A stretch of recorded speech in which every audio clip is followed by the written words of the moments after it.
자, 6학년 3반 사회 거꾸로 수업 오늘도 공부해 보도록 하겠습니다. 자, 우리 1단원에서 마지막 소단원인데요. 자, 오늘은 조선을 뒤덮은 농민의 함성입니다. 배움의 주제는요, 농민 봉기와 배경과 과정이에요. 농민 봉기의 배경과 과정, 즉 농민이 봉기했다는 거죠.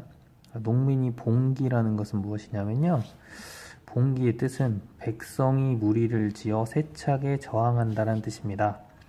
백성들의 무리가 어떤 국가에 대항해서 전쟁을 일으키거나 아니면 국가의 명령대로 따르기 힘들다, 먹고 살기 힘들어서 따르기가 너무 힘들어서 우리가 좀 원하는 게 있다, 말을 잘 들어줘라 라고 이렇게 무력으로 시위하는 거예요. 쉽게 말하면 봉기라는 말은.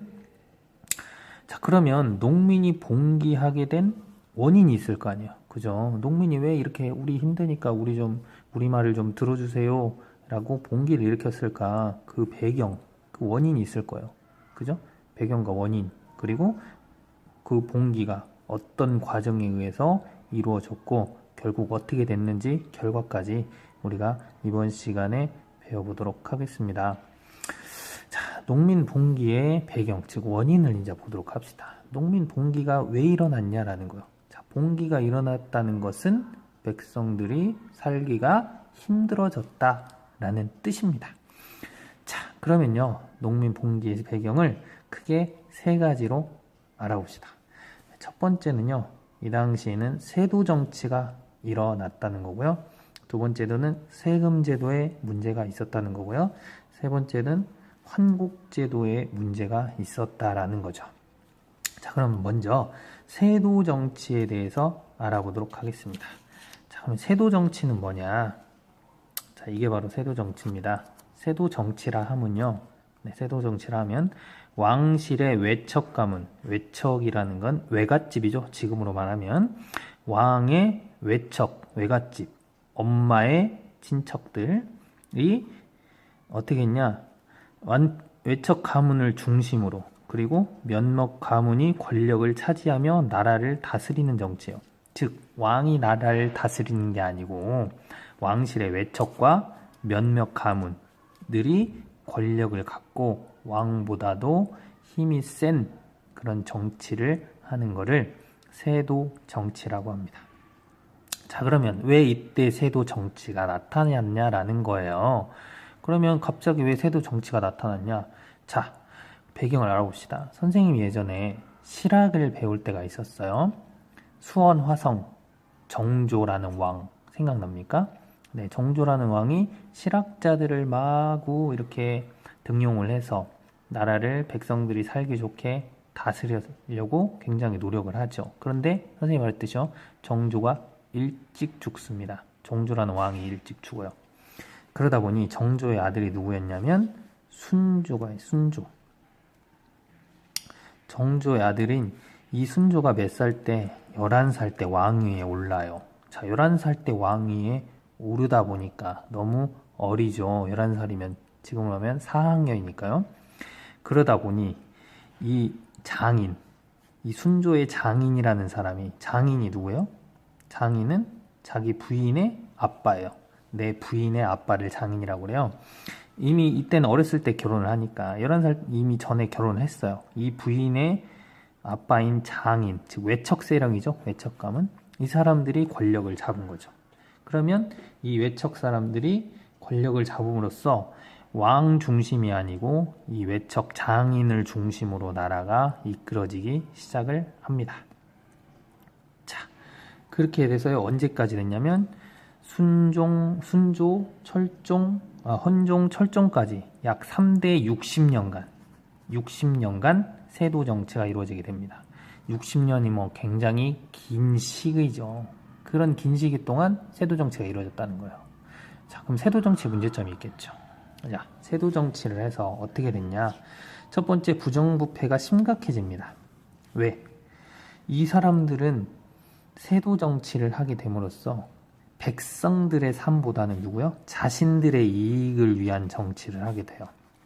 네, 내 세력을 만들고 나한테 충성하는 사람들을 관리로 내세우고 우리한테 충성을 맹세하지 않고 우리를 반기를 든 사람들을 배제시켜버리고 그렇게 하면서 자신들의 세력만 쌓으려고 노력을 하지 백성들이 어떻게 사는지 관심 없어요. 내 재산만 불리면 돼요. 자, 그럼 어떤 결과 나오냐? 뇌물로 벼슬을 사고 팔아요. 돈을 준 사람한테 벼슬을 주는 거예요. 그죠? 그 다음에 과거 시험에서 부정이 일어납니다. 과거 시험에 시험 문제를 미리 알려줘. 그래서 내가 원하는 사람이 과거에 급제를 해서 관리를 하게 만들어주는 거예요. 네? 그래서 과거 시험도 부정하게 돼요. 이러니 능력에 따라서 관리가 들어가는 게 아니죠. 그럼 나라는 점점 어려워지겠죠. 두 번째, 왕권의 힘이 약해집니다. 그죠? 외척 세력이 권력을 잡기 때문에 왕은 하고 싶은 말이 있어도 또는 하고 싶은 정치가 있어도 그 말이 누구라도 듣지 않죠. 왕이 아무리 얘기해봐야 밑에 신하들이 왕 넌 그런 생각해라. 우리는 필요 없다. 이렇게 생각하는 거예요. 그러다 보니까 자신의 뜻을 펼칠 수가 없어요. 왕이 백성들을 위한 정치를 하고 싶어도 외척 세력들이 권력을 잡고 있기 때문에 굉장히 백성들이 더 힘들어졌다는 거죠. 두 번째로요, 세금 제도가 있습니다. 자, 세금 제도에 문제점이 있다는 거죠. 네, 세금 제도는 예전에 선생님이 한번 얘기했을 거예요. 크게 세 가지가 있어요. 전세, 공납, 역이라는 제도가 있습니다. 우리가 예전에 대동법 할 때 공납은 했어요. 특산물, 특산물을 쌀로 바꿔서 하는 대동법 했었다는 거 했는데요. 이게 문제가 되는 게 아니고요. 이 전세라는 게 문제가 되고요. 그 다음에 군포가 문제가 됩니다. 역 중에서 군포가 있어요. 군역에 해당되는 게 있는데 군역이 뭐냐면 군역은 군대에 가는 거예요. 남자들이. 근데 이때 군대에 가지 않고 군포라는 세금을 내면 군대에 안 가도 되는 법이 있었어요. 그런데 이 전세와 이 군포라는 이 군대에 가지 않고 세금을 내는 이 두 가지가 문제가 생깁니다. 뭐냐? 전세는 원래 뭐냐면요. 땅에 내는 세금이에요. 땅을 가지고 있는 사람한테 일정의 세금을 내는 게 전세인데 백성들한테 어떤 세금을 걷냐? 경작할 수 없는 토지에도 세금을 내요. 그냥 예를 들어서 저 야산이에요. 거기에는 농산물을 키울 수가 없는 땅이에요. 근데 거기다가 너 땅 가지고 있으면 세금 내. 이렇게 하는 거예요. 그죠? 경작할 수 없는 토지에 세금을 내게 하고요. 두 번째는 원래 정해진 세금이 있어요. 예를 들어서 땅을 100만큼을 가지고 있으면 1만큼의 세금을 내라 이렇게 돼 있는데 100만큼 가지고 있는데 한 5만큼이나 10만큼의 세금을 내라고 그래요. 정해진 세금보다 많이 걷어가 버려요. 정해진 세금보다 많이 걷어가 버리니까 백성들이 살기 힘들어지겠죠. 그 다음에 군포에서는 어떤 문제점이 있냐? 죽은 사람한테도 세금을 내요. 이 사람이 군대에 가야 될 사람은 맞는데 이미 죽었어요. 그런데 야 군대 안 갔으니까 세금 내 이렇게 하는 거야. 또 군대에 가지 않아도 되는 사람, 어린 아이라든지 아니면 팔다리가 다쳐서 군대에 못 간다든지 이런 사람들한테도 세금을 걷도록 하는 거죠.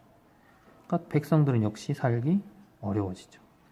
자, 그 다음에 세 번째는 환곡제도라는 게 있어요. 환곡제도는 뭐냐? 이게 바로 환곡제도예요. 환곡제도는 원래요, 가난한 백성을 돕기 위해 만들어진 제도입니다. 뭐냐면, 우리가 쌀은 가을에 수확을 해요. 농민들이나 백성들이 가을에는 곡식이 많습니다. 그런데 겨울이 지나고 봄이 되면 내가 가을에 추수를 했던 곡식이 떨어져서 봄에는 먹을 것이 없어져요. 그러니까 봄부터 가을까지 먹을 곡식이 있어야 돼요. 그걸 어떻게 했냐? 나라에서 빌려줍니다. 네, 봄에 나라에서 곡식을 빌려줘요. 좀 가난한 사람들 오세요. 빌려줄게요. 그리고 가을에 이자를 붙여 갚도록 하는 겁니다. 굉장히 취지는 좋죠. 네, 어려운 사람들한테 나라에서 곡식을 빌려주고 나중에 가을에 추수를 하면 세금 조금 붙여서 갚아라. 굉장히 좋은 제도인데 이거를 관리들이 악용을 하는 거죠. 뭐냐? 곡식을 억지로 빌려주고 이자를 받아요. 이 사람은 곡식을 빌릴 필요가 없어요.